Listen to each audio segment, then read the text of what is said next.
사연을 보내시는 분들 이야기를 듣고 있다 보면 내 젊은 시절 일 같아 공감되는 기분이 많이 들거든요. 그럴 때면 제가 다시 젊은 시절로 돌아간 것 같다는 기분을 느끼게 해줍니다. 저에게도 한 많은 이야기, 고생스러운 이야기가 많이 있지만 그런 것들보다는 희망차고 기쁜 이야기를 들려드리려고요. 물론 어쩔 수 없이 저의 인생 이야기를 하려면 기억하고 싶지 않은 이야기도 해야겠지만 오늘 제가 말씀드릴 주 이야기는 저에게 더없이 큰 선물에 대한 이야기입니다. 그럼 이야기를 시작해 보도록 하죠. 이제는 다 잊고 살았다 싶었는데 또 옛날에 고생했던 이야기를 꺼내려고 하니 쉽지가 않습니다. 그래도 사연을 보내려면 제 이야기를 해봐야겠죠? 저는 어린 시절부터 외로움이 익숙한 아이였습니다. 기억이 없을 어린 나이부터 엄마와 단둘이 생활했던 저는 늘 아버지의 존재가 궁금하곤 했어요. 우리 집에는 왜 아버지가 안 계시는지 궁금함에 아버지에 대한 질문을 하기도 하고 아버지가 보고 싶다며 찾기도 했지만 엄마는 그때마다 아무 말씀도 하지 않으셨죠. 물어도 돌아오는 대답이 없는 바람에 저는 엄마에게 더 이상 묻기를 포기하며 그냥 엄마와 단둘이 살아가는 생활에 익숙해져야만 했습니다. 그렇게 자랐던 저는 이 세상에 엄마와 제가 단 둘뿐이라 생각했죠. 아버지가 있는 다른 집과 달랐던 저희 집은 엄마가 저의 유일한 보호자이자 집안의 가장이었고 엄마는 혼자 저를 키우기 위해 고생을 많이 하시고 계셨어요. 하지만 집안 형편은 늘 어려웠고 엄마는 항상 피곤해 보이셨죠. 너무 어려서 엄마에게 아무런 도움이 되지 못한 탓에 엄마에게 늘 죄송했던 저는 언젠가 제가 엄마에게 힘이 되고 싶다고 생각했어요. 하지만 제가 제대로 자라서 엄마에게 잘난 딸이 되기도 전에 나쁜 소식이 찾아오고 말았습니다. 나 때문에 고생을 너무 많이 하셔서 그런 건지 엄마가 병을 앓게 됐거든요. 어느 날 갑자기 쓰러지셔서 병원에 입원을 하셔야 했던 엄마는 그날 이후로 점점 상태가 나빠지셨습니다. 그러던 어느 날 병원으로 웬 아저씨 한 분이 찾아오셨죠. 그 아저씨는 몇 번 더 병실을 찾아오셔서 엄마와 얘기를 나누셨고 어느 날 엄마는 제게 그 아저씨를 따라가라고 말씀하셨습니다. 경빈아, 이제 엄마가 경빈이를 더 못 챙겨줘. 그러니까 저 아저씨 따라가. 엄마 대신 경빈이 챙겨주실 거야. 싫어. 내가 저 아저씨를 왜 따라가? 그런 소리 하지 말고 엄마가 나으면 되잖아. 나는 평생 엄마랑 같이 살 거야. 경빈아, 고집 부리지 마. 엄마가 없으면 경빈이는 혼자 남아야 하잖아. 그럼 엄마가 어떻게 마음 편히 떠날 수 있겠어. 경빈아, 저 아저씨가 경빈이 아버지야. 경빈이 너 아버지 만나고 싶어 했잖아. 맨날 궁금해 했었잖아. 그러니까 이제 엄마 떠나서 아버지랑 살아. 아버지는 누가 아버지야? 나한테 아버지가 어딨어? 나는 엄마밖에 없어. 그러니까 가라고 하지 마. 나 평생 엄마랑 살 거고 절대 다른 데 안 가. 처음 보는 아저씨가 등장한 순간부터 저는 조금은 예상을 했던 것 같습니다. 의탁할 피부치 하나 없던 엄마를 찾아온 그 아저씨가 제 아버지일 거라는 걸 말이죠. 하지만 저는 이제 와서 죽어가는 엄마를 찾아온 아버지에게 별 관심이 없었고 그런 아버지를 따라가라는 엄마에게 원망이 들었습니다. 저한테는 평생 엄마밖에 없었는데 남보다 못한 아버지를 따라가라는 건 말이 안 된다 생각했어요. 그래서 저는 엄마 곁에 남겠다고 고집을 부렸고 어떻게든 엄마 곁에 남아있으려 했습니다. 하지만 결국 엄마가 떠나시며 혼자 남겨진 저는 어쩔 수 없이 잘 알지도 못하는 친부를 따라가야만 했죠. 자세한 사정은 잘 모르지만 부모님은 오래전 저를 낳고서 얼마 가지 않아 이혼을 하셨던 것 같아요. 그 후로 혼자 저를 키우느라 인생을 포기하고 고생만 했던 엄마와 달리 아버지라는 사람은 넉넉한 경제력에 재혼까지 해 저와 비슷한 나이에 딸을 키우고 있었죠. 그래서 더더욱 그 집으로 가고 싶지 않았지만 오갈 곳 없는 제가 다른 선택을 할 수는 없었어요. 그렇게 친부를 따라 그 집에 가게 된 저는 차가운 눈빛으로 저를 바라보는 그 집 식구들을 만나게 됐습니다. 앞으로 한 집에서 살아야 할 식구들이 저를 낯선 이방인처럼 쳐다보는 게 제게는 태어나서 처음 겪는 공포였죠. 심지어 저를 데려온 아버지마저 저를 생각해서 데려온 게 아니라 제 생부로서 최소한의 양심 때문에 도의적인 책임을 지는 거라며 제가 성인이 될 때까지 쥐죽은 듯이 지내다가 나가라고 말을 했습니다. 엄마와 단둘이 살 때는 넉넉하진 못해도 마음 많은 편했는데 이제는 내 방이 생기고 배고플 일이 없는데도 매일매일 그 집에서 견디는 게 고통이었어요. 그 후로 저는 매일매일 눈칫밥을 먹고 살얼음 판을 걷는 듯 살아갈 수밖에 없었습니다. 집안에서 누가 먼저 말을 걸기 전에는 입 한 번 열지 않았고 청소나 집안일 같은 건 누가 시키기도 전에 먼저 나서서 하곤 했었어요. 그나마 남의 집살이를 버티기 위해서는 그 집 식모 일을 자처하며 알아서 밥값을 하고 지내야 했거든요. 저는 매일 그 집 식구들 눈치를 받고 최대한 아주머니의 의붓동생의 눈밖에 나지 않으려 기죽어서 지냈습니다. 아버지 말처럼 20살이 되기 전까지만 최대한 조용히 지내다 가려고 했죠. 하지만 그런 저의 노력에도 아주머니와 그 딸은 저를 눈에 가시처럼 여기며 괴롭히기 여념없었습니다. 눈칫밥은 물론이고 매일 구박에 폭언에 시달리던 저는 점점 힘들어질 수밖에 없었어요. 하지만 그들의 괴롭힘보다 더 상처가 됐던 건 그 모든 걸 알고도 방관하던 제 친부의 행동이었습니다. 그 집 식구들이 저를 어떻게 괴롭히는지 뻔히 알고 있으면서도 친부는 모른 척 넘어가기만 했고 그나마 아버지라는 이유로 친부에게 의지하고 싶었던 저는 마음에 지울 수 없는 큰 상처를 받게 됐습니다. 그런 저는 하루빨리 그 집을 벗어나기 위해 일찍부터 독립에 대한 준비를 하게 됐어요. 그리고 그 고통들과 수모들을 견디다 성인이 되자마자 집을 나오게 됐죠. 그런 선택을 한 아버지와 그 집 식구들은 마지막까지 모진 말들만 할 뿐이었어요. 걷어먹여주는 애도 모르고 너 같은 게 나가서 잘 살 리가 없지. 어디 가서 뭘 하던 앞으로 우리 집에 손 벌릴 생각하지 마라. 나도 여태 아버지 노릇 할 만큼 했으니 이제 네 갈 길 찾아가라. 앞으로 볼 일은 더 없었으면 좋겠구나. 이미 상처를 받을 대로 받았다고 생각했던 저였는데도 매정하고 무심한 그들의 말에 저는 또 한 번 상처를 입어야 했습니다. 그렇게 그 집에서 도망치듯 독립해서 나온 뒤에도 저는 처음 하는 홀로서기에 온갖 고생을 다 해야 했습니다. 차라리 혼자 살고 싶다 생각했었는데 막상 혼자 세상살이를 하는 건 쉽지 않았어요. 사람들에게 번번이 뒤통수를 맞아야 했던 저는 사람을 그리워하면서도 불신을 할 수밖에 없었습니다. 그렇게 세상에 불신만 잔뜩 쌓여가던 중에 제게 유일하게 잘해주던 한 사람을 만나게 됐습니다. 제가 일하던 회사에서 유일하게 제게 관심을 두고 잘해주는 그 남자가 처음에는 낯설고 두렵기만 했습니다. 대가 없이 도움을 줄 리가 없는데 나한테 뭘 바래서 잘해주나 싶었거든요.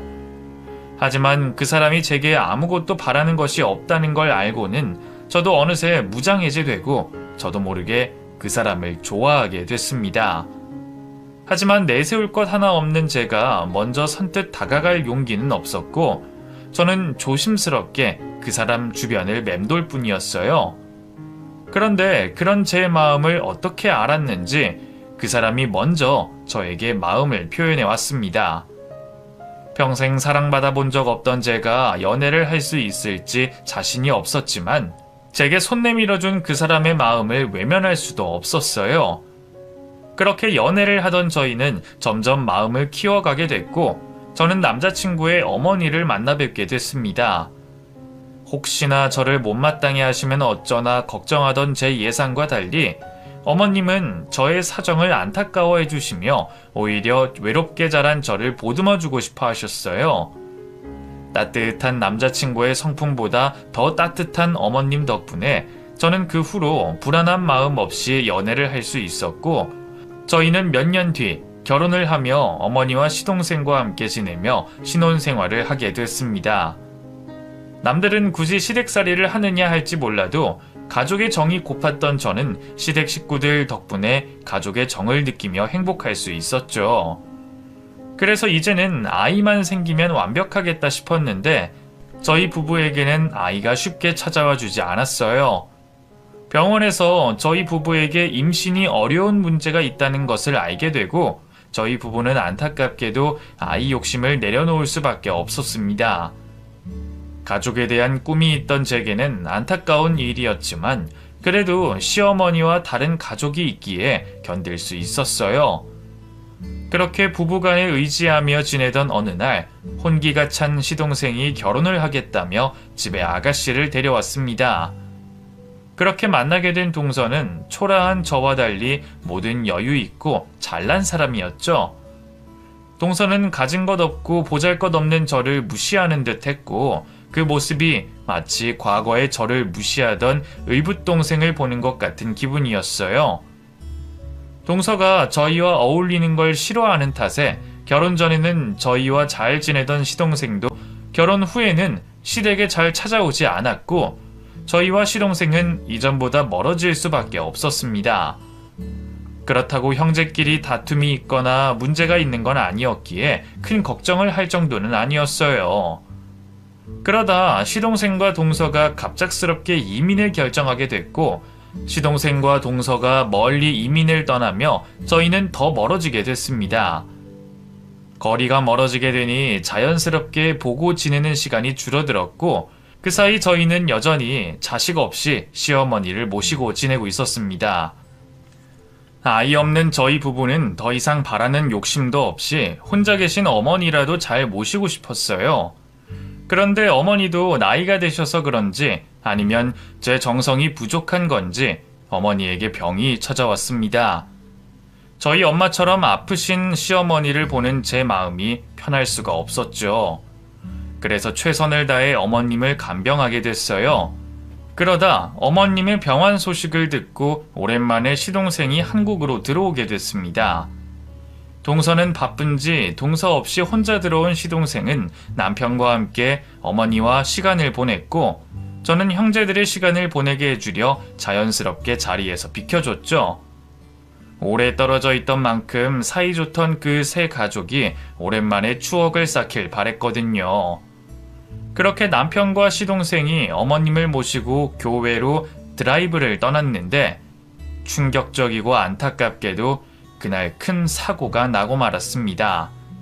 생각보다 큰 사고가 벌어졌는지 다행히 뒷좌석에 계시던 어머님은 천운으로 살아나셨지만 운전석에 있던 남편과 조수석에 있던 시동생은 결국 세상을 떠나고 말았습니다.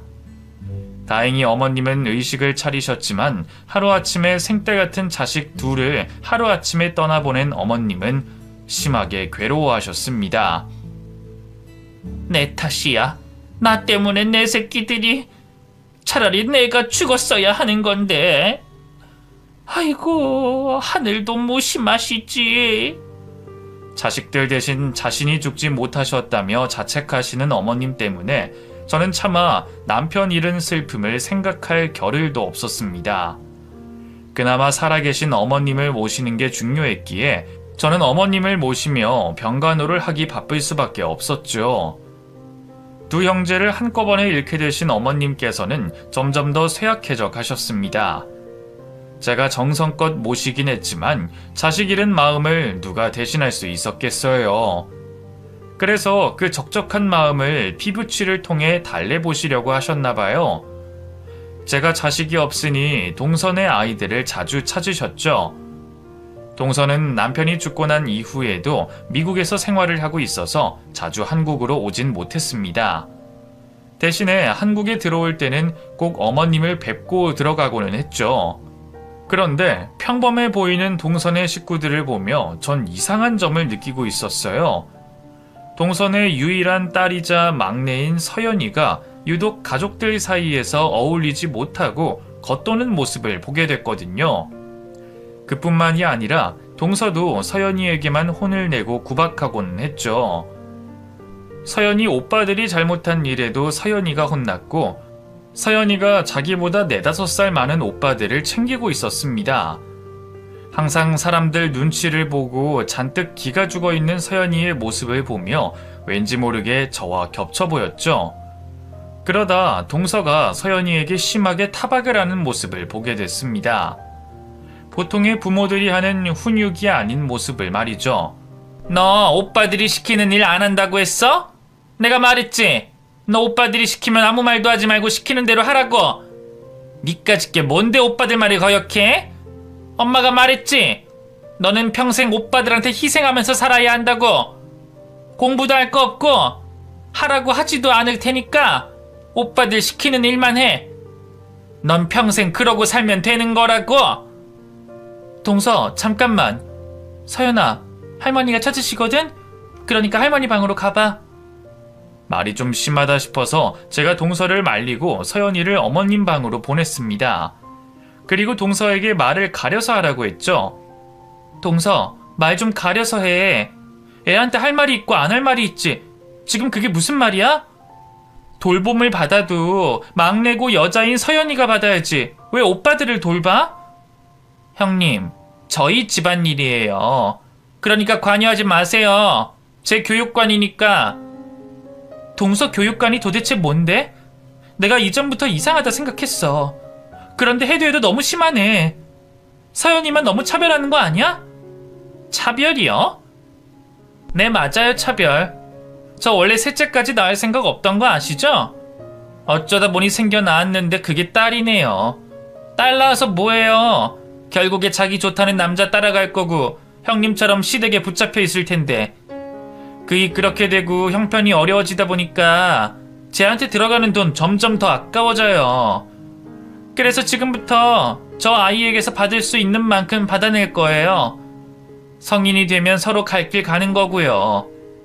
대학을 다니든 결혼을 하든 지가 지 돈 벌어서 살라고 할 거예요. 그래, 서연이가 성인이 되고 난 뒤에는 동서 생각대로 해. 근데 지금은 엄마 가족들 보살핌이 필요한 나이야. 그러니까 동서가 엄마 노릇하라고. 다시 말하지만 저희 집 일 저희가 알아서 할게요. 형님은 어머님만 잘 모시고 사세요. 남의 집안 일에 껴들지 말고. 기가 막힐 노릇이었습니다. 부모가 돼서 그런 생각을 한다는 게 말이죠. 제가 어릴 때야 남녀차별이 아직 남아있을 때였고 이런 일에도 그러려니 생각할 수 있었겠지만 최근에는 그런 분위기가 아니잖아요. 요즘은 딸들이 부모들 더 호강시켜주는 세상이기도 한데 저보다 젊은 동서가 왜 저러나 싶었죠. 이후에도 동서는 제가 할 말을 신경 쓰지 않고 어린 서연이에게 무리한 부탁을 한다든지 괜한 일에 구박을 했습니다. 동서가 무슨 생각으로 서연이에게 그렇게 대하는지 알게 되니 가만히 보고 있을 수만은 없더라고요. 어머님께 앞선 상황을 말씀드리고 난 뒤 허락을 얻어 서연이를 데려오려고 했어요. 물론 동서가 순순히 허락을 할지 알 수 없었지만 말이죠. 저로서는 동서에게 어렵게 말을 꺼내게 됐는데 생각 외로 동서는 쉽게 허락을 했습니다. 대신 조건이 있었죠. 서연이에게 들어가는 돈은 전부 저보고 부담하라는 말이었습니다. 그런 조건은 저에게 고려의 대상이 아니었습니다. 서연이를 보며 내 과거가 생각났고 앞으로 동서 밑에서 지내다가는 저의 20대 시절처럼 사람들을 불신하고 외롭게 살아가는 게 보였으니 겨우 돈 몇 푼 때문에 서연이가 변해가는 모습을 두고 볼 수는 없었죠. 동서와 약속을 하고 제가 데려가 키우기로 했습니다. 서연이에게는 집안 사정으로 인해 동서와 떨어져 지내야 된다고 핑계를 대고 말이죠. 이후 집으로 데리고 온 서연이를 제가 정성껏 돌봤습니다. 서연이는 좀처럼 저에게 마음을 열지 않았습니다. 아무래도 자기 엄마에게 사랑을 받지 못하며 자라와서 그런지 제가 서연이에게 보이는 관심과 친절에도 어색해하고 낯설어 했었죠. 조급해하지 않았습니다. 내가 아이에게 믿을 만한 사람이라는 걸 직접 보고 느끼게 해준다면 분명 마음을 열어줄 거라고 생각했으니까요. 그래서 재촉하지 않고 서연이가 마음의 문을 열 수 있게 행동하게 됐죠. 어머님께서도 많이 도와주셨어요. 확실히 아이들에게 할머니라는 존재는 부모 외에 다른 사람들보다 편안한 존재여서 그런지 서연이가 저에게 마음을 내어주진 않아도 어머님 앞에서는 편하게 있었거든요. 어머님께서 저와 서연이가 가깝게 지낼 수 있게 도와주시고 저도 서연이에게 끝없는 관심과 애정을 주다 보니 어느새 서연이가 저에게 마음의 문을 활짝 열었고 조금씩 어두웠던 얼굴도 밝아지고 있었죠. 어린 나이 때 아이들이 또 얼마나 순수해요. 한번 마음의 문을 열고 믿을 만한 사람이라고 인식이 되니 서연이는 마치 저를 엄마처럼 따르기 시작했습니다. 저 역시도 제 곁에 꼭 붙어 다니는 서연이를 예뻐라 하며 내 딸이라 생각하고 키우게 됐고요. 그래도 친모인 동서가 있었으니 서연이와 친모의 관계가 좋아질 수 있게 중간에서 노력을 했습니다. 그런데 동서는 저에게 서연이를 보내고 난 후 전혀 관심이 없다는 태도를 보였어요. 제가 먼저 연락을 하지 않으면 절대 먼저 연락을 하지 않았죠. 혹 다른 일로도 연락을 하더라도 서연이가 어떻게 지냈는지, 건강하게 크고 있는지 궁금해하지 않았습니다. 오히려 저보고 서연이를 양녀로 드리라는 말까지 했었죠. 네, 형님. 어쩐 일로 전화하셨어요? 그냥 겸사겸사. 서연이랑 통화한 지 꽤 됐잖아. 떨어져서 지낸다고 해도 자주 통화해야 나중에 어색함이 덜하지. 형님도 참, 뭘 그런 것까지 신경 쓰세요. 연락 없으면 서로 잘 살고 있는 거겠죠. 동서, 그래도 애들 정서 발달에는 그런 게 아니야. 동서는 애 둘이나 키워봐서 잘 알 거 아니야. 형님, 서연이 그렇게까지 신경 써주실 필요 없어요. 전 그러시면 형님께서 서연이 양녀로 드리세요. 전 걔한테 어떠한 관심도 기대도 없으니. 그런 말이 어딨어? 그 나이 때 아이가 엄마와 유대관계를 가지는 게 얼마나 중요한데. 어머님과 내가 정성껏 돌본다고 해도 어쩔 수 없이 부족한 게 있단 말이야. 행여 실수라도 그런 말 서연이 앞에서는 하지 마.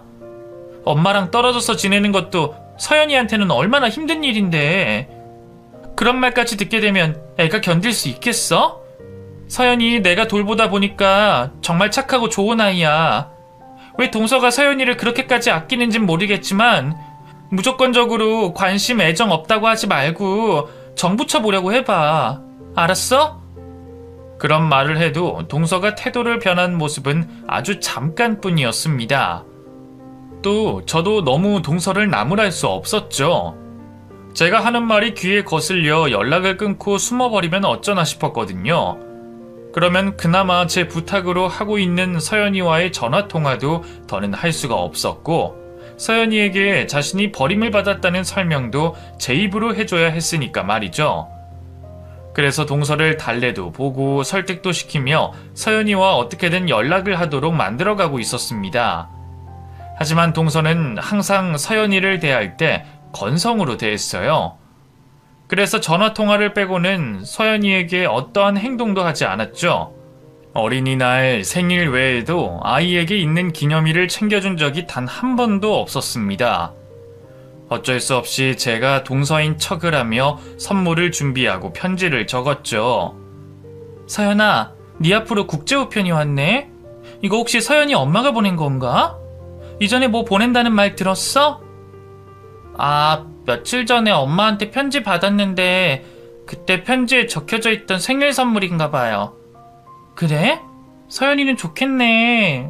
엄마가 멀리서도 서연이 생일에 맞춰서 선물도 보내주고 고모도 준비한 선물이 있는데 서연이 엄마 선물과 안 겹쳤으면 좋겠다. 엄마가 보낸 선물과 편지라고 생각한 서연이는 항상 기뻐했습니다. 엄마에게 받은 선물이라며 좋아하는 서연이를 볼 때면 중간에서 고생을 하더라도 이게 낫겠다 싶었죠. 그 이후로도 서연이가 엄마와 꾸준히 유대관계를 쌓고 있다고 생각할 수 있게 중간에서 다리를 놓고 생활하게 됐죠. 제 부족한 보살핌 덕분인지 아니면 엄마에게 사랑을 받고 있다는 기분을 느끼며 지내게 돼서 그런지 모르겠지만 서연이는 정말 하루하루를 열심히 사는 아이였습니다. 그리고 항상 얼굴에 미소를 짓고 있는 아이였죠. 처음 서연이를 데려왔을 때를 생각하면 같은 아이라고 생각할 수 없을 정도의 모습을 하고 있었어요. 덕분에 저도 다른 걱정하지 않고 어머님을 모시고 서연이를 돌보며 가사 일에 집중할 수 있었죠. 그다지 넉넉하지 못한 형편으로 인해 비싼 사교육을 시켜주진 못했지만 서연이는 알아서 척척 우수한 성적을 받아왔고 수능에서도 좋은 성적을 받아오며 남들은 들어가기 힘들다는 명문대학교에 합격도 했습니다. 서연이가 부담감을 가질까봐 학업에 대해 기대감을 가지려 하지 않았고 저 스스로도 대학 진학에 큰 관심이